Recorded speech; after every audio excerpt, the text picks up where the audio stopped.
So the way the men talk, that's also how they, or the way they listen, it's also how they talk. How was your day? Good. So what did you do? Not much. Didn't you have a meeting today? Yes. How was the meeting? Good. And if you're like, oh, he doesn't share my life with me, he must not like me, he must not love me. No. He feels, on the other hand, you're interrogating him. Because he killed the first question. How was your day? Good. Boop. Question killed. So why is she asking me all this other stuff?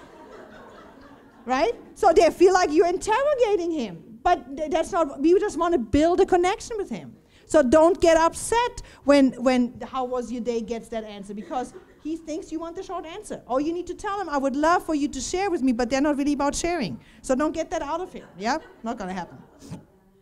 The new task, the same thing. That's why I just said we ask so many questions. Somebody gives you a new task and says, can you get that done for me, please? Then you're gonna ask a lot of questions because you need to know the details to make sure it's the way it should be done. Guys don't ask a lot of questions, they figure it out. And when they get stuck, they ask. But we ask a lot of questions because we think it's important to have all the details together. Grocery shopping.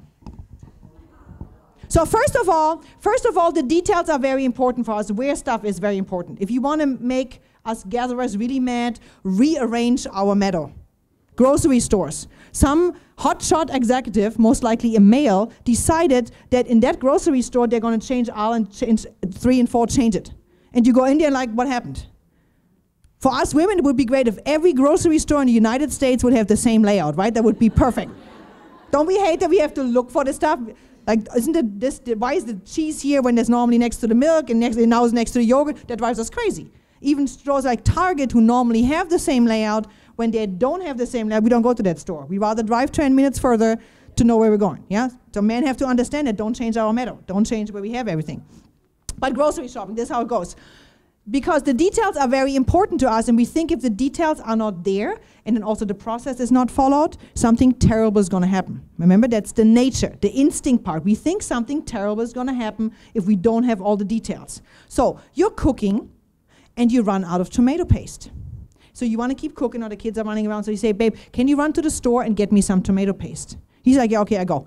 So he said, but make sure it's the one in the green container, not the blue container, and make sure it has basil in it. And he's like, yeah, I got it, and he walks away. And what is he bringing back? The wrong stuff, right? Most likely brings back tomato sauce and not tomato paste, all the wrong stuff. And we get very frustrated with that because we want to tell him all that stuff, because for us, all those details are important. It's on that aisle number 3, and you walk by the juices, and then it's on the 3rd aisle from the bottom. We tell him all that stuff, and he's like, I got it. Yeah? And then we're mad because we think, because you brought the wrong one home, we're all gonna die because the food is gonna be bad.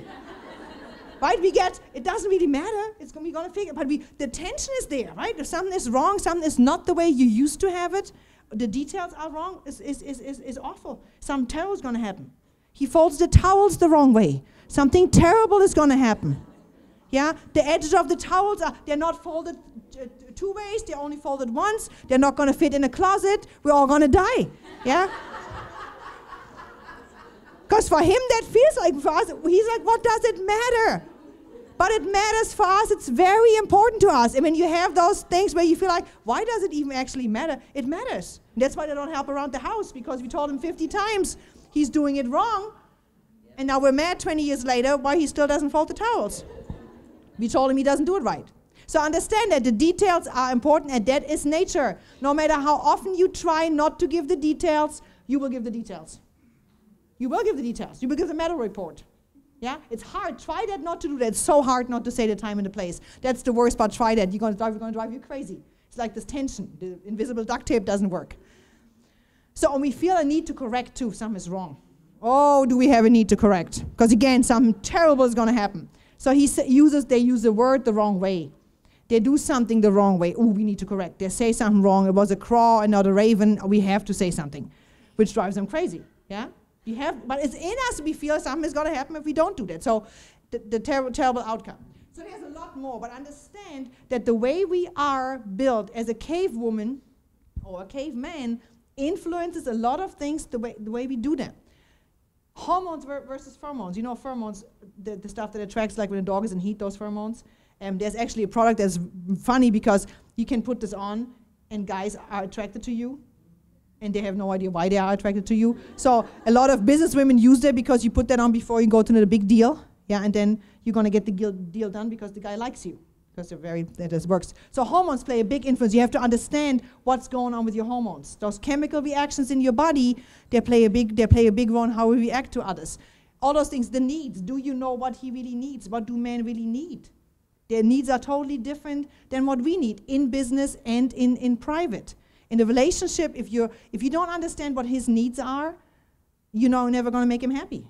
And you think you're doing a great job in what you're doing because you fulfill your own needs, because that's easy. So whether it's affection, whether it's writing little notes, you do all those things that you would like to get, and you continue to do this, and you think, I'm doing such a great job, but that might not be what he really needs from you. And we're kind of embarrassed to ask him, and in a lot of pre-marriage counseling, they start bringing those things up that you understand what the other person needs. But a lot of those needs are, again, in your DNA. It's not a problem. The sex is one of those things. Women say, oh, men are so shallow, the only thing they want is sex. Well, that's why we're still alive. Because they procreate. They have a desire to procreate. Yeah, and they cannot help themselves. There's nothing shallow about that. Plus, if you're married 25 years and he still wants you, you still got it, right? So there's nothing wrong with that. Single focus, diffuse awareness. That's another big thing. The scatterbrain thing I said earlier. That's a big difference between men and women. And you need to understand how to, in a business, especially in business settings, how to make clear that he doesn't think you're scatterbrained. A lot of women do not get that higher position because the male boss thinks you're scatterbrained. She's all over the place. She's all over the place. She talks too much. I have this one example. She talks too much. It's actually a banker, the CEO of a bank, a big bank, and he said, we brought this lady on board, and she's outstanding in what she does. She's so great in what she does, and she changed the whole company around. Everything is great, but I wish she would talk less. She talks too much. And I said, no, she has to talk that much. Because if she doesn't talk, remember the girls connect one-on-one? If she doesn't talk to the other employees the way she does right now, the girls are not going to like her. And they're not going to work for her. So you have to understand how we are there. So diffuse awareness is very dangerous. And then veto right. The guys want to veto stuff. The no thing we said earlier, they say no. But it comes from a point of why they are created like that. Why do they veto stuff we say? We might be thinking about why they say no, because you have to understand from which point he comes. So there's a lot of stuff to learn about that. And what can we learn? They're not hairy women. They're really not hairy women. They are not hairy women, and the guy that you think used to be a prince and is now a frog, he can turn back into the prince. Because a lot of women are frog farmers. That means they turn the prince into the frog. And they do that over and over and over again, and I call that frog farming. Old professor in Germany told me that a long time ago. If you are single and you feel like you're running always into the same kind of people and they're all stupid and they all don't get you and nobody is the right one, Mom, maybe it's you treating him like the hairy woman. That's why you can't find the right guy. You expect the wrong stuff, you treat him the wrong way, and that's why they say, okay, forget it, thank you. And then they move on to the next one, so you have to understand that. And guys do too. Guys, the same thing for the guys. They have to understand how we work, and then they can work with us. I'll stick around and come out there, but if you have any questions, please feel free to come up and ask me. Okay, thank you very much. To book Andrea for your next speaking engagement, please contact us at 866-409-9100 and visit us online at www.menglish.com to learn more.